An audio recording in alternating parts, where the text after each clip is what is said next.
পড়েছি তোর মায়। লেখিকা তাহমিনা ইসলাম। গল্পের 4তম অংশ। হুঁশ ফিরতেই নিহিন চোখ সরিয়ে নেয়। তারপর মাহিরকে ডাকে। মাহির ভাই। হুম। গান শোনা শেষ। এবার ঘুমাতে যা। কিন্তু আবার কি? এখন তো অনেক রাত হয়ে গিয়েছে।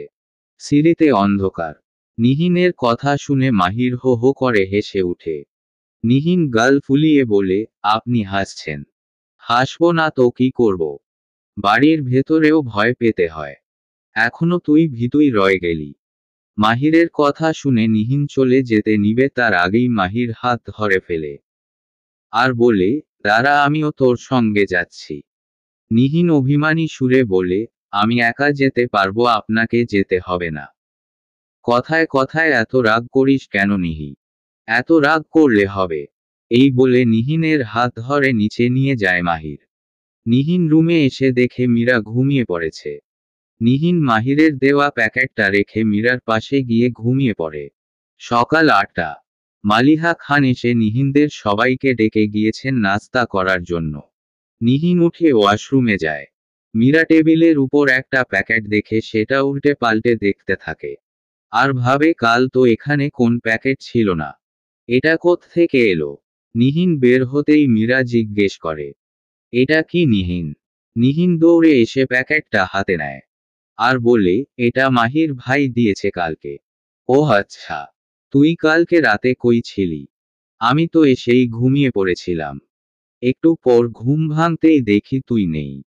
নিহিন কি বলবে বুঝতে পারে না। মীরা এমনিতেই সন্দেহ করছে নিহিন আর মাহিরকে। এখন যদি বলে সে মাহির ভাইয়ের সাথে ছিল তাহলে তো ওর সন্দেহ আরো বাড়বে। কিন্তু আসলে তো আমাদের মধ্যে এরকম কিছুই নেই। কি রে? চুপ করে আছিস কেন? বল। কই, আমি চলে এসেছিলাম তো তোর পরেই। তোর যখন ঘুম ভেঙেছিল তখন হয়তো আমি ওয়াশরুমে ছিলাম। তুই কাকে কি বলছিস? ভুলে যাস না নিহিন, আমি তোর বেস্ট ফ্রেন্ড। অনেক বছর ধরে তোকে চিনি। তাই আমাকে মিথ্যা বলে কোন লাভ নেই জানু। সত্যিটা বলো। আগে বল, তুই উল্টো পাল্টা কিছু বলবি না। উল্টো পাল্টা কিছু না হলে আমি উল্টো পাল্টা কেন বলতে যাব? কালকে রাতে মাহির ভাই আমাকে ছাদে নিয়ে গিয়েছিলেন আরেকটা সারপ্রাইজ দেওয়ার জন্য। কেমন সারপ্রাইজ? মাহির ভাই আমার সব পছন্দের ফুল গাছ দিয়ে ছাদে বাগান বানিয়েছেন। নিহিনের কথা শুনে মীরা অবাক হয়ে বলে, উনি তোর পছন্দের ফুল গাছও মনে রেখে দিয়েছে? আবার এগুলো দিয়ে সারপ্রাইজও দিয়েছে? তুই ভাগ্য করে এমন একজন মানুষ পেয়েছিস নিহিন।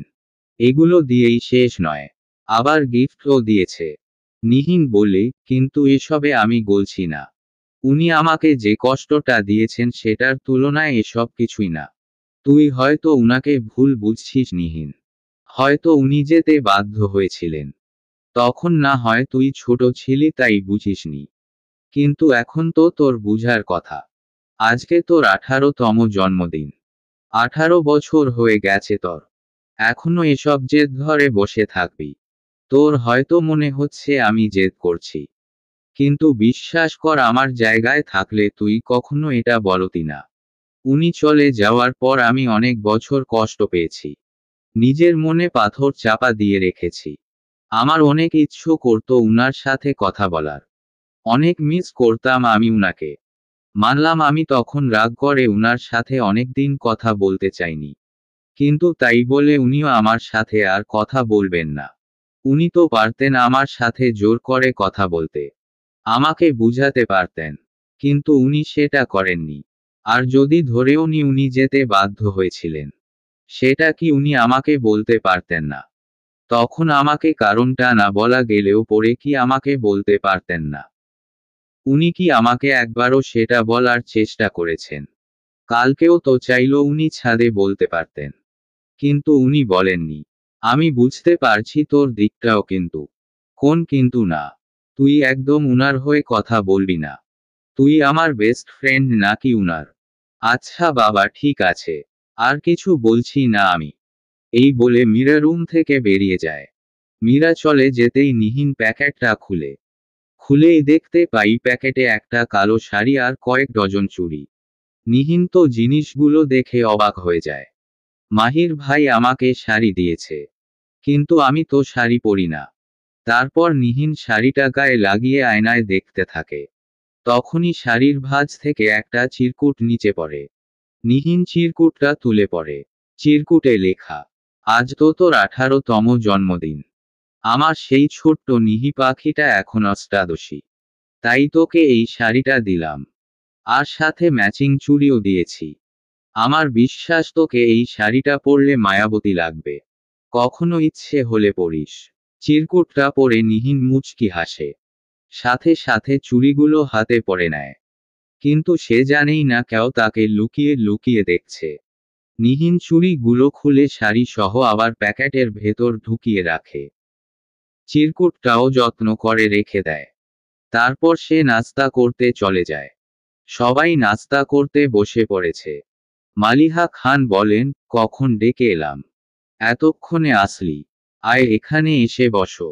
নিহিন দেখে যে চেয়ারটা খালি আছে সেটা একদম মাহির ভাইয়ের মুখোমুখি। না চাইতেও নিহিন বসে পড়ে। মাহিরের দিকে এক পলক তাকিয়ে আবার খাওয়ায় মনোযোগ দেয়।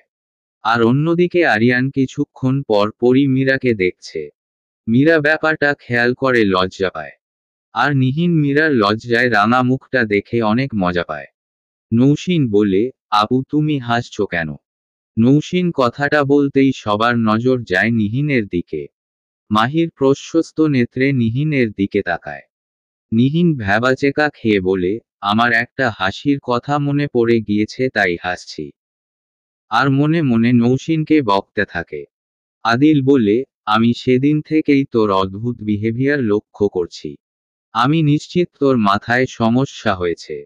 না হলে একা একা কেউ হাসে। আদিলের কথা শুনে নিহিন রেগে ভ্রু কুঁচকে তাকায়। আর সবাই হেসে উঠে। নিহিন বলে, ফুপ্পি তুমি আদিল ভাইকে কিছু বলছো না কেন? মালিহা খান বলেন, আদিল মেয়েটা খেতে বসেছে। তোকে এখনই ওকে রাগাতে হবে। সব সময় ওর পেছনে পড়ে থাকিস কেন? মাহির মনে মনে বলে, এখনই এরা শুরু করে দিয়েছে। যখন নিহি রানী আমার বউ হয়ে আসবে তখন কি করবে আল্লাহই জানে। নিহি রানী তো সারাক্ষণ আমাকে আর আম্মুকে বিচার দিবে। তুই কখন বড় হবি নিহি? আবার বলে, না থাক এরকমই ঠিক আছে। আর বড় হতে হবে না। আমার বাচ্চা বউ লাগবে। খাওয়া দাওয়া শেষ হলে আরিয়ান অফিসে চলে যায়। মাহির আর আদিলও বেরিয়ে যায়। এদিকে মীরা চলে যাব করছে। নিহিন মীরাকে যেতে দিচ্ছে না। মালিহা খান বলেন, তোমাকে একা যেতে দিব না। আদিল বা মাহির কেউ আসুক ওরা তোমাকে গিয়ে দিয়ে আসবে। নিহিন বলে, তুই আমার সাথে যাবি? আমি বিকেলেই চলে যাব। মালিহা খান বলেন, তুই বিকেলে চলে যাবি মানে? তুই কোথাও যাচ্ছিস না আজকে? মাইশাও এসে বলে, এরকম করছিস কেন নিহিন? আমি এতদিন পর এসেছি আর তুই চলে যাবি? নিহিন বলে, আমাদের তো ভার্সিটিতে যেতে হবে কাল। মালিহা খান বলেন, সে কাল না হয় মাহির দিয়ে আসবে তোকে। কিন্তু তুই আজকে কোথাও যেতে পারবি না। আগে তো ফুপ্পির বাসায় আসলে এরকম যায় করতি না তুই। তাহলে এখন কেন এরকম করছিস? নিহিন মনে মনে বলে, তোমাকে কি করে বলি ফুপ্পি? তোমার ছেলের আশেপাশে থাকলে যে আমার হৃদস্পন্দন এতই তীব্র গতিতে চলে যে আমার মনে হয় আরেকটু হলেই আমি হার্ট অ্যাটাক করব। বিকালে নিহিন মালিহা খানের কোলে মাথা রেখে শুয়ে আছে। মালিহা খান নিহিনের মাথায় হাত বুলিয়ে দিচ্ছেন। মীরা একটু আগেই চলে গিয়েছে। আদিল তাকে দিয়ে এসেছে। নৌশিনের কিছুদিন পর পরীক্ষা তাই নৌশিনও বাড়ি চলে গিয়েছে। শুধু নিহিন যেতে পারেনি মালিহা খান আর মাইশার জোরাজুরির জন্য। মাইশা তার মেয়েকে ঘুম পাড়াচ্ছে। আফজাল আহমেদ অফিসে। মাহিরও অফিসে। এছাড়াও মাহির নিজের নতুন বিজনেস স্টার্ট করার কারণে সে একটু ব্যস্ত হয়ে পড়েছে। তাকে আব্বুর অফিস সহ নিজের বিজনেস সব একসাথে সামলাতে হচ্ছে। নিহিন মালিহা খানকে জিজ্ঞেস করে, আচ্ছা ফুপ্পি আদিল ভাই তো সব সময় বাইরে বাইরে থাকে। ফুপ্পা অফিসের কাজে বিজি। মাইশা আপুও শ্বশুরবাড়ি চলে যাবে। এখন মাহির ভাইও অফিসের কাজে ব্যস্ত। তখন তুমি একা একা বাসায় কি করবে? তোমার বাসায় একা একা ভালো লাগে? ভালো লাগে না তো, কিন্তু কি আর করব। তুইও তো এখন আর আসিস না। তোর ফুপ্পিটা যে একা একা থাকে সেটা কি তুই ভাবিস? আমি তো আর সব সময় থাকতে পারবো না ফুপ্পি। আমি আসলেও মাঝে মধ্যে আসতে পারবো। তোকে যদি সারা জীবনের জন্য আমাদের বাড়িতে রেখে দিতে পারতাম। সেটা তো সম্ভব না। দেখি বাসায় একটা সঙ্গী আনতে হবে আমার সাথে সঙ্গ দেওয়ার জন্য। কাকে আনবে? কেন? আমার ছেলের বউ আনবো আর কি। মাহির ভাইয়ের বিয়ে দিবে। হ্যাঁ, আমি আগেই ভেবে রেখেছিলাম ছেলেটা দেশে ফিরলেই ওর বিয়ে দিব। তোর ফুপ্পাও চাই। মাহিরের বিয়ের কথা শুনতাই নিহিনের হৃদয়ে যেন রক্তক্ষরণ শুরু হয়েছে। নিহিন ভাবে, অদ্ভুত তো, মাহির ভাইয়ের বিয়ের কথা শুনে আমার কেন এত খারাপ লাগছে। উনার তো একদিন না একদিন বিয়ে হবেই। উনার এখন বিয়ে করার বয়স হয়েছে। উনি বিয়ে করবেন এটাই তো স্বাভাবিক। তাহলে আমার কেন এত খারাপ লাগছে? কি রে, মাহিরের বিয়ের কথা শুনে চুপ হয়ে গেলি যে? আমি তো আরো ভাবলাম তুই উৎসাহ দেখাবি। নিহিন কাপা কাপা গলায় বলে, হ্যাঁ ফুপ্পি, তুমি তাড়াতাড়ি মাহির ভাইয়ের জন্য বউ নিয়ে আসো। তাহলে তোমার একটা সঙ্গী হবে। নিহিনের কথা শুনে মালিহা খান মনে মনে হাসেন। আর বলেন, আমি যে আমার ছেলের বউ হিসেবে তোকেই চাই নিহিন। সেই ছোটবেলায় তুই আর মাহির যখন একসাথে খেলাধুলা করতি তখনই আমি তোদের বিয়ের কথা ভেবেছিলাম। এতদিন কাউকে বলতে পারিনি ভয়। ভাই ভাবিরা বিষয়টা শুনে কিভাবে রিয়েক্ট করবেন সেটা ভেবে আর বলিনি। এছাড়াও মাহিরও এতদিন বিদেশে ছিল। কিন্তু এখন তো মাহির চলে এসেছে। এই বিষয়ে ভাই ভাবির সাথে কথা বলতে হবে। নিহিন বলে, ফুপ্পি, কি এত ভাবছো? কিছু না রে মা। ভাবছি মন মতো ছেলের বউ পাবো তো। আচ্ছা তোর কোন চেনা জানা মেয়ে আছে? না। নিহিন কথাগুলো এড়িয়ে যাওয়ার জন্য বলে, চা খাবে? চা বানিয়ে আনি। ওমা তুই কেন বানাবি? আমি বানিয়ে আনছি তুই বসো। কেন আমি বানাতে পারি না? কিছু করতে না পারলেও আমি চা ভালোই বানাতে পারি। খেয়ে তো দেখো। পারবি? হ্যাঁ আমি এখনই বানিয়ে নিয়ে আসছি। এই বলে নিহিন চা বানাতে চলে যায়। মালিহা খান মাইশার রুমে যান। আরোহী ঘুমিয়ে পড়েছে দেখে মালিহা খান মাইশার পাশে গিয়ে বসেন। আর বলে, নিহিন আজকে বাইনা ধরেছে ও চা বানাবে। তাই নাকি? ও চা বানাতে পারে? হ্যাঁ গেছে চা বানাতে। মেয়েটা আসলে বাড়িটাকে মাতিয়ে রাখে। আচ্ছা তোর নিহিনকে কেমন লাগে? এটা কেমন প্রশ্ন? নিহিনকে আবার কেমন লাগবে? নিহিন তো ভালোই। এরকম না। তোর ভাইয়ের বউ হিসেবে কেমন লাগে? ভাইয়ের বউ? হ্যাঁ। মাহিরের সাথে নিহিনের বিয়ে দিলে কেমন হয়? তুমি এসব কি বলছো আম্মু? ভেবে বলছো তো? মামা মামিরা রাজি হবেন? কেন রাজি হবে না? আমার ছেলে দেখতে খারাপ নাকি? আর ও এখন নিজের বিজনেস স্টার্ট করেছে। বাড়ির বিজনেসও দেখছে। রাজি না হওয়ার কোন কারণ আছে? আমার মামাদেরকে ভয় লাগে। সব সময় গম্ভীর হয়ে থাকেন। যদি এটা শুনে রেগে যান। ভুলে যাস না, তোর মামা হওয়ার আগে উনারা আমার ভাই। আমার মনে হয় না উনারা কোন আপত্তি করবেন। আর মাহির, মাহির যদি অন্য কাউকে পছন্দ করে থাকে। মাইশার কথা শুনে মালিহা খান হাসেন। আর বলেন, সেটা আমি দেখে নিব। দেখো কি করতে পারো। তোর কোন আপত্তি আছে এই বিষয়ে? আমার কেন আপত্তি থাকবে? আমার কোন আপত্তি নেই। নিহিনের সাথে মাহিরকে ভালোই মানাবে। মাহিরের বিজনেসটা দাঁড় করাক তারপর আমি ভাইয়া ভাবির সাথে কথা বলবো। আর তোর আব্বুও কোন আপত্তি করবে বলে আমার মনে হয় না। এগুলো নিয়ে কথা বলতে বলতে কলিং বেল বেজে উঠে। মাইশা গিয়ে দরজা খুলে দেয়। মাহির এসেছে দেখে মাইশা রান্না ঘরে যায় নিহিনকে বলতে এক কাপ চা বেশি করে করার জন্য। মাহির চলে এসেছে দেখে মালিহা খান মাহিরের জন্য পানি নিয়ে আসেন। মাহির পানি খেতে খেতে এদিক সেদিকে তাকায়। মাহিরকে দেখে মালিহা খান বলেন, খুঁজতে হবে না, রান্নাঘরে। মাহির মালিহা খানের দিকে এক পলক তাকিয়ে রুমে চলে যায়। নিহিন চা বানিয়ে নিয়ে এসেছে। নিহিন আসতেই মালিহা খান বলেন, মাহিরকে চা দিয়ে আয়। নিহিন বলে, তুমি দিয়ে আসো ফুপ্পি। তুই তো জানিস আমি ঠান্ডা চা খেতে পারি না। আমি চা দিতে গেলে আমার চা ঠান্ডা হয়ে যাবে। এরপর নিহিন মাইশার দিকে তাকাতেই মাইশা বলে, আমি এখন আরাম করে চা খেতে বসেছি, আমাকে বলিস না। নিহিন বাধ্য হয়ে নিজেই যায় চা নিয়ে মাহিরের রুমে। রুমে গিয়ে দেখে মাহির ওয়াশরুমে। নিহিন কি করবে বুঝতে পারে না। চাটা রেখে চলে যাবে নাকি মাহিরকে ডেকে বলবে। এসব ভাবতে ভাবতেই মাহির ওয়াশরুম থেকে বেরিয়ে আসে। নিহিন বলে, আপনার জন্য চা নিয়ে এসেছি, এখানে রাখছি। তুই বানিয়েছিস? জি। খাওয়া যাবে? খাওয়া যাবে না মানে? আপনি কি বলতে চাইছেন আমি চা বানাতে পারি না? আমি এটা একবারও বলেছি? আসলেই মেয়েরা এক লাইন বেশি বুঝে। আর তুই তো শুধু এক লাইন না, আরো বেশি বুঝিস। নিহিন রেগে গিয়ে বলে, আপনার কথার মানে তো এটাই। খাওয়া যাবে কিনা এটা জিজ্ঞেস করার মানে কি? আচ্ছা বাবা, আমার ভুল হয়েছে। তুই চাটা রেখে যা। না, আমার বানানো চা আপনাকে খেতে হবে না। আমি ফুপ্পিকে বলে দিচ্ছি আপনাকে চা বানিয়ে দেওয়ার জন্য। কথায় কথায় এত রাগ দেখাস কেন তুই? আমি ছেলে হয়ে রাগ দেখাই না। আর তুই মেয়ে হয়ে রাগ সবসময় নাকের ডগায় নিয়ে ঘুরিস। রাগ দেখানোর অধিকার কি একমাত্র ছেলেদেরই আছে? তুই কি আমার সাথে ঝগড়া করতে এসেছিস? আমি ঝগড়া করছি? তো আমি করছি। আমি আপনার সাথে আর একটা কথাও বলবো না। এই বলে নিহিন চলে যেতে যাবে তার আগে মাহির বলে, আমার চাটা রেখে যা। না, আমি নিয়ে যাব।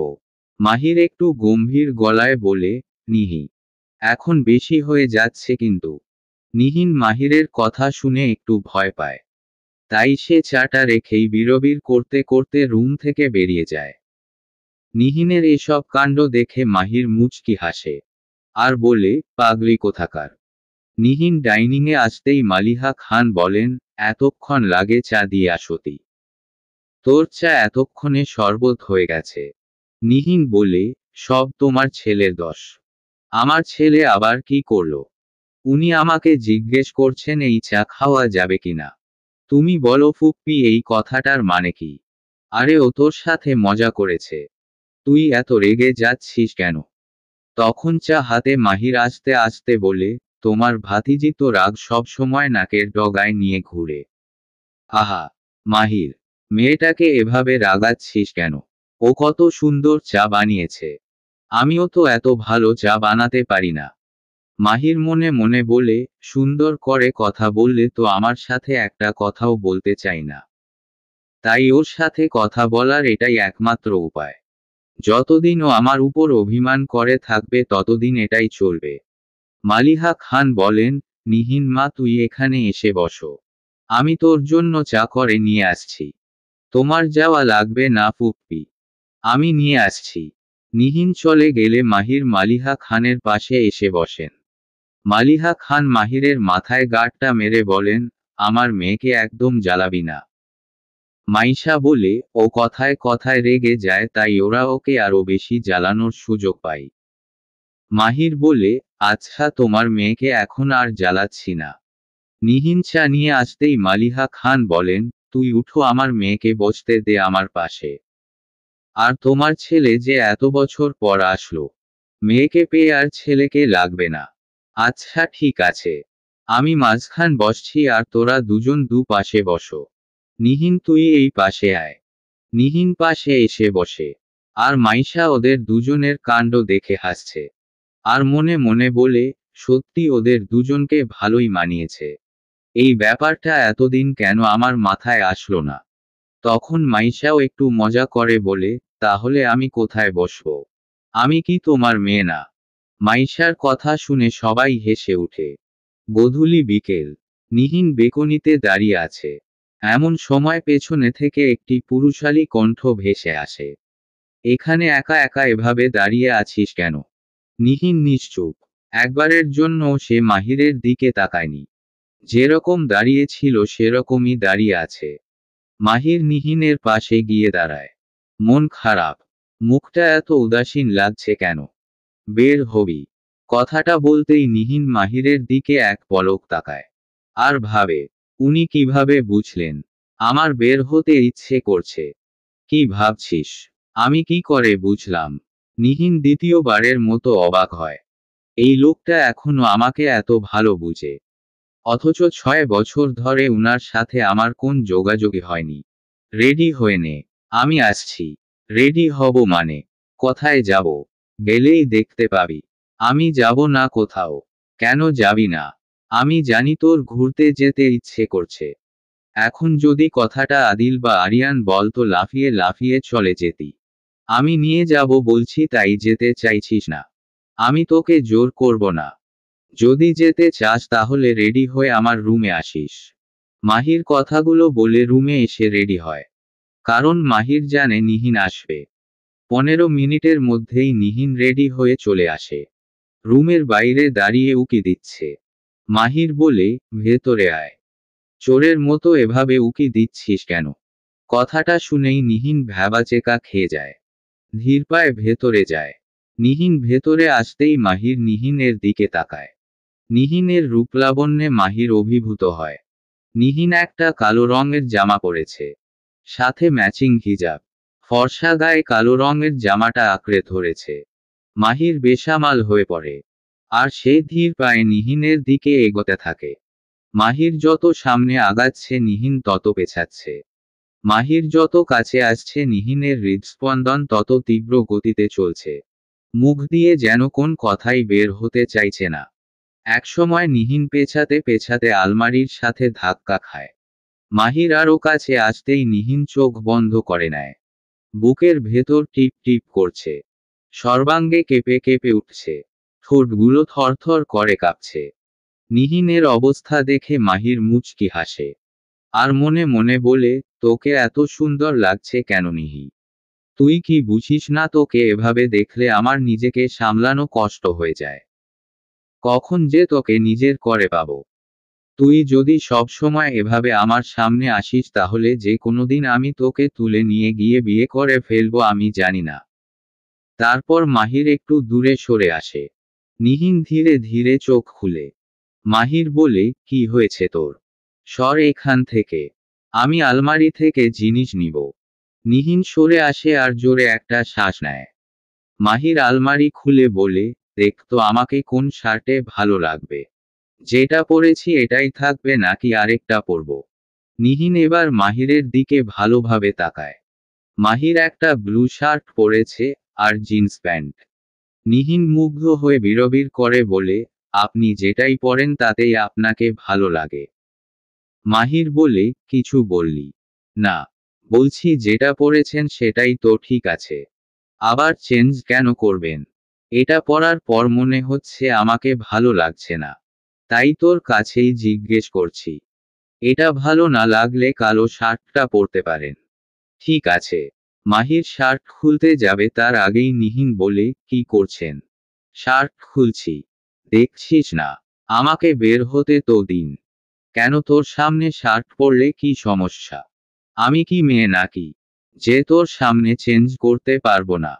আর তোরও এত লজ্জা পাওয়ার কি আছে?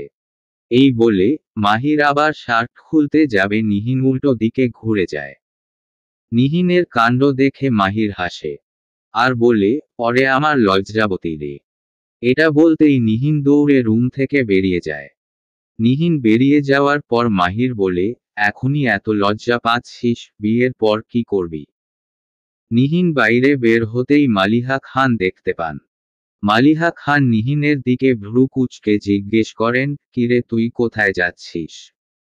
তখনই মাহির রুম থেকে বের হয়ে বলে, ওকে ঘুরতে নিয়ে যাচ্ছি। মালিহা খান বলেন, আমি এটাই বলতে আসছিলাম তোকে। ওকে নিয়ে একটু বের হতে। মেয়েটার মুখ দেখেই বোঝা যাচ্ছে ওর ভালো লাগছে না। মাইশাটাও মেয়েকে নিয়ে ব্যস্ত। আমিও কাজে ব্যস্ত। ও একা একা কি করবে? যা নিয়ে যা। নিহিন আর মাহির বেরিয়ে যায়। মাহির নিহিনকে একটা নদীর পাড়ে নিয়ে আসে। জায়গাটা ভীষণ সুন্দর। চারদিকে মৃদু বাতাস বইছে। নিহিনের এসেই প্রশান্তিতে মন ভরে যায়। নিহিন আগে কখনো এই জায়গায় আসেনি। নিহিন বলে, এরকম একটা জায়গা আছে জানলে তো আমি অনেক আগেই এখানে আসতাম।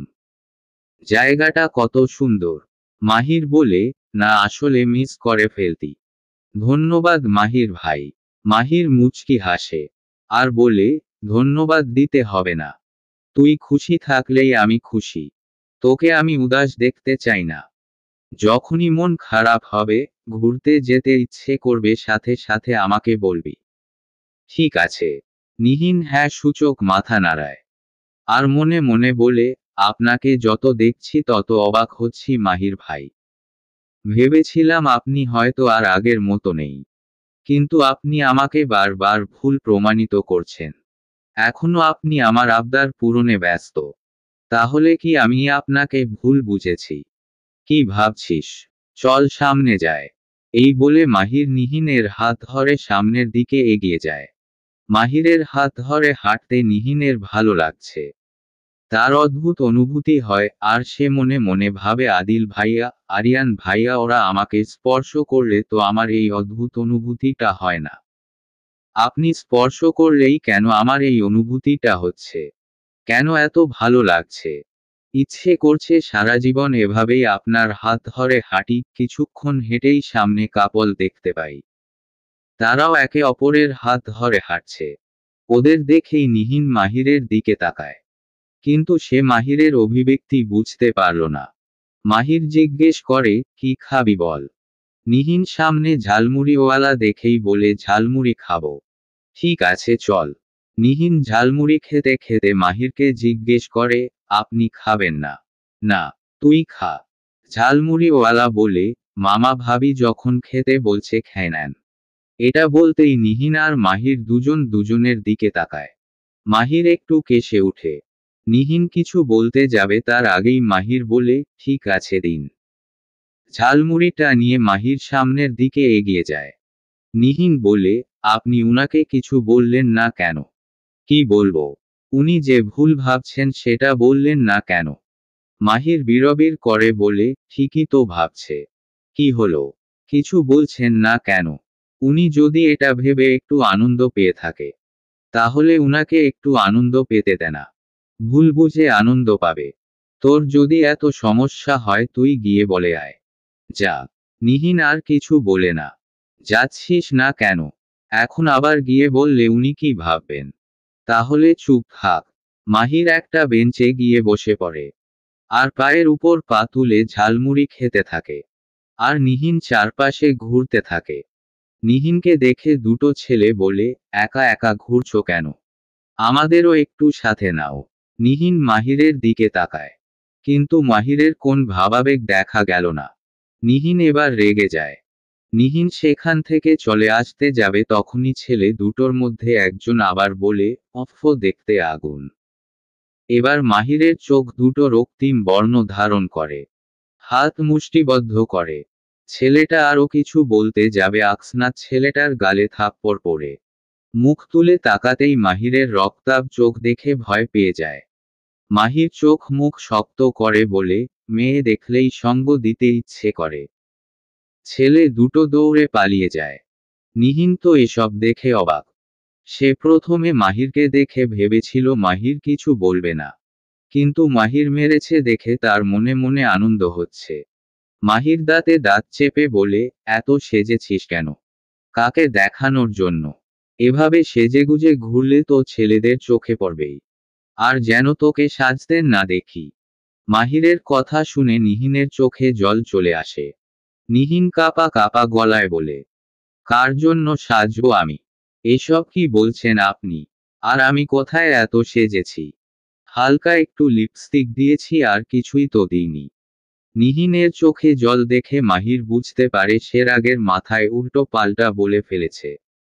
এবার কিভাবে শান্ত করবে নিহিনকে? অভিমান ভাঙাতে গিয়ে আরো রাগিয়ে দিল। মাহির নিহিনের দুই গালে হাত রেখে বলে, সরি সরি সরি। কাঁদিস না প্লিজ। রাগের মাথায় কি বলে ফেলেছি আমি নিজেও জানি না। সরি নিহি। নিহিন বলে, ইচ্ছে মতো বলে এখন আবার সরি বলছেন। যা বলার তো বলেই দিয়েছেন। সরি বলে আর কি হবে? এই বলে মাহিরের হাত সরিয়ে দেয়। বললাম তো রাগের মাথায় বলে ফেলেছি। ছেলেগুলো তোর দিকে এমনভাবে তাকিয়েছিল যে আমার রাগে মাথা ঠিক ছিল না।